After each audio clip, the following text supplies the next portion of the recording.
और आगाज करेंगे बिहार की बड़ी और अहम खबरों के साथ। बता दें कि बिहार विधानमंडल में आज विपक्ष के नेताओं ने जमकर हंगामा किया।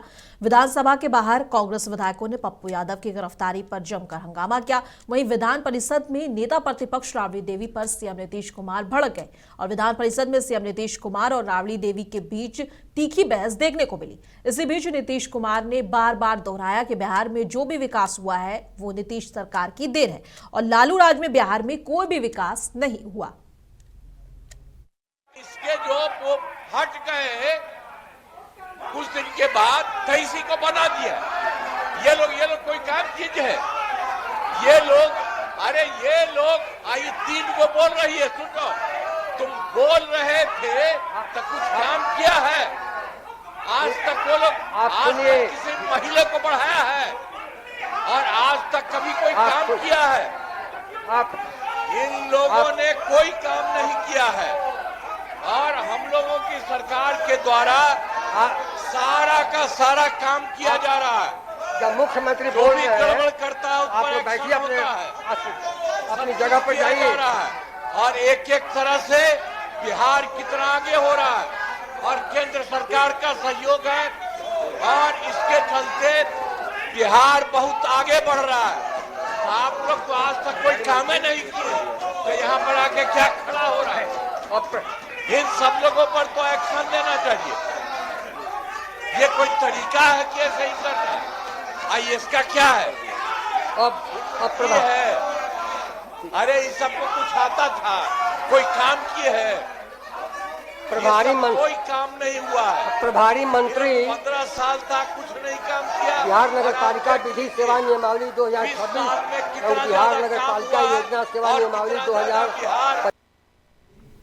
पप्पू यादव के सेहत में सुधार होने के बाद रविवार को बेऊर जेल में उन्हें शिफ्ट कर दिया गया है और पीएमसीएच के मुताबिक पूर्णिया सांसद के स्वास्थ्य की जांच के बाद उन्हें पुलिस को सौंप दिया गया है। और पप्पू यादव की जमानत याचिका पर हाई कोर्ट में आज सुनवाई होनी थी और बता दें कि पूर्णिया के निर्दलीय सांसद पप्पू यादव को शुक्रवार देर रात उनके पटना के मंदिर स्थित घर से हाई वोल्टेज ड्रामे के बीच गिरफ्तार किया गया। बताया गया कि यह कार्रवाई 31 साल पुराने केस में की गई है। केस में पप्पू यादव बार बार गैर मौजूद रहे। इस वजह से अदालत की ओर से जारी संपत्ति अटैचमेंट वारंट के बाद पुलिस ने यह कार्रवाई की है। पुलिस उन्हें गिरफ्तार कर और IGIMS लेकर गई थी और उसके अगले दिन उन्हें पीएमसीएच में शिफ्ट किया गया था।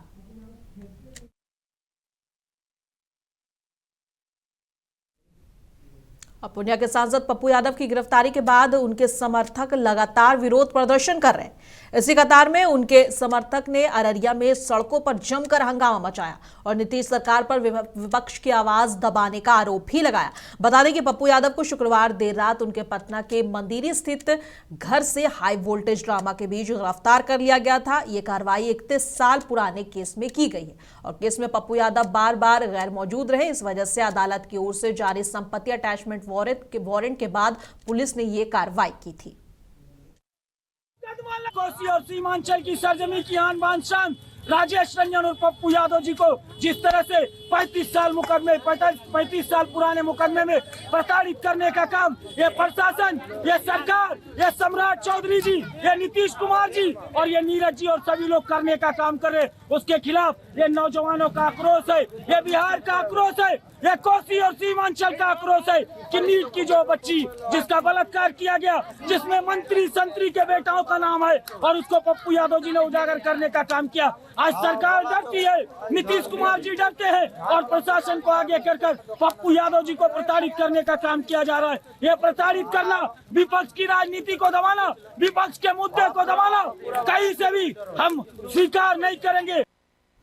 लालू यादव के बड़े बेटे और जेजेडी प्रमुख तेज प्रताप यादव एक बार फिर सुर्खियों में आ गए हैं। अनुष्का यादव की मां बनने के पर उन्होंने तीखी प्रतिक्रिया दी है। तेज प्रताप ने कहा है कि उनका अनुष्का से कोई संबंध नहीं है और ना ही उसके बच्चे से कोई संबंध है। उन्होंने जयचंदों पर साजिश का आरोप लगाया। साथ ही आरजेडी से जुड़े 5 जयचंदों के नाम भी गिनाए जिन पर अनुष्का संग फोटो वायरल करने का और परिवार और पार्टी से निकलवाने की साजिश का आरोप लगाया है। बता दें, जब अनुष्का और तेज प्रताप यादव के रिश्ते को लेकर सवाल किया गया तो तेज प्रताप ने साफ कहा कि इसको हम खारिज करते हैं।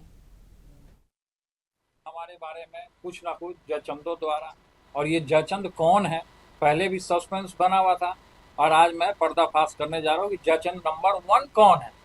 तो सबसे पहले कि जयचंद नंबर 1 जो हमसे जो विधानसभा में आरजेडी के कैंडिडेट हुए थे मिस्टर मुकेश रोशन, वो मुकेश रोशन का उस लड़की के साथ क्या ताल्लुकात है, मामा और भगिना का क्या रिलेशन है, वो लोग जाने, उनका वो मैटर।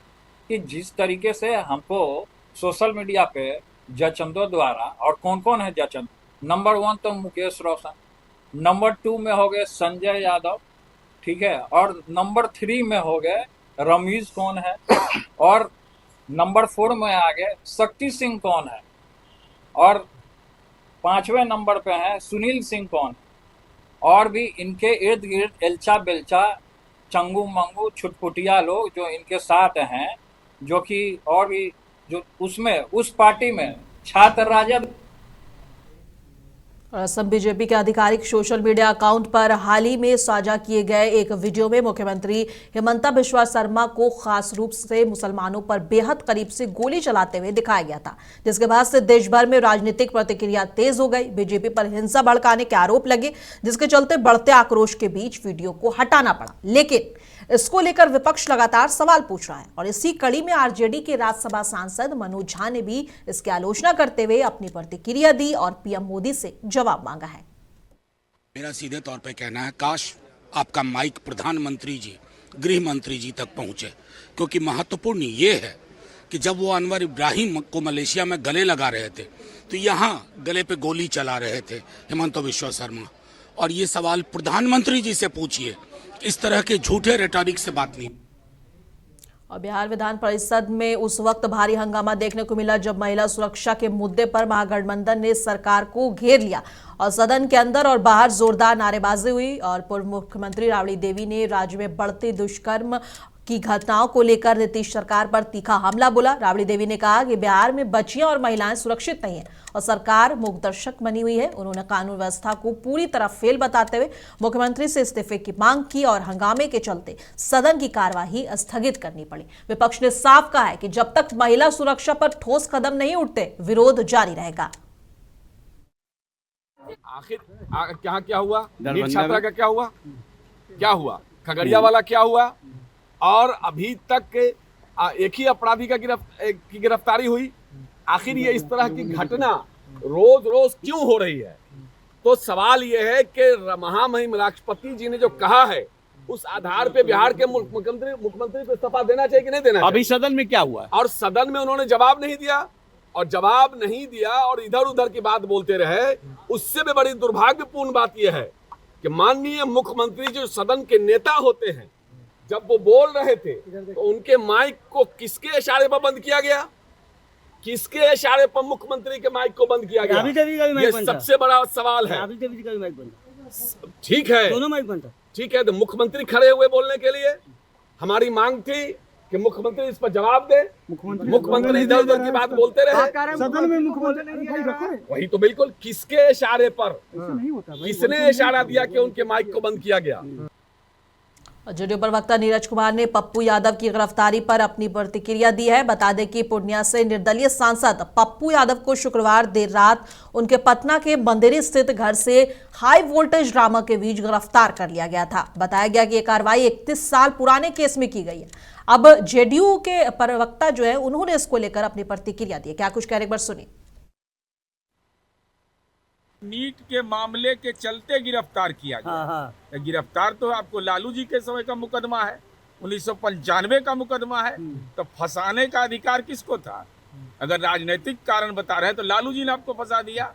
आप डेट पर जाइएगा नहीं, वारंट को आप देखिएगा नहीं, कुर्की जब्ती को तामील करिएगा नहीं, तो पुलिस तो आपको ऐसे भी, आप पब्लिक सर्वेंट है, आपकी विहित जिम्मेवारी बनती है। नहीं नीरज, और जब डेट पर आप पहुंच जाइएगा तब क्यों आपको गिरफ्तार कर लेगा? डेट फाइलिंग कर रहे थे पप्पू यादव जी नहीं, 8 महीने अभी उन्होंने बोला है।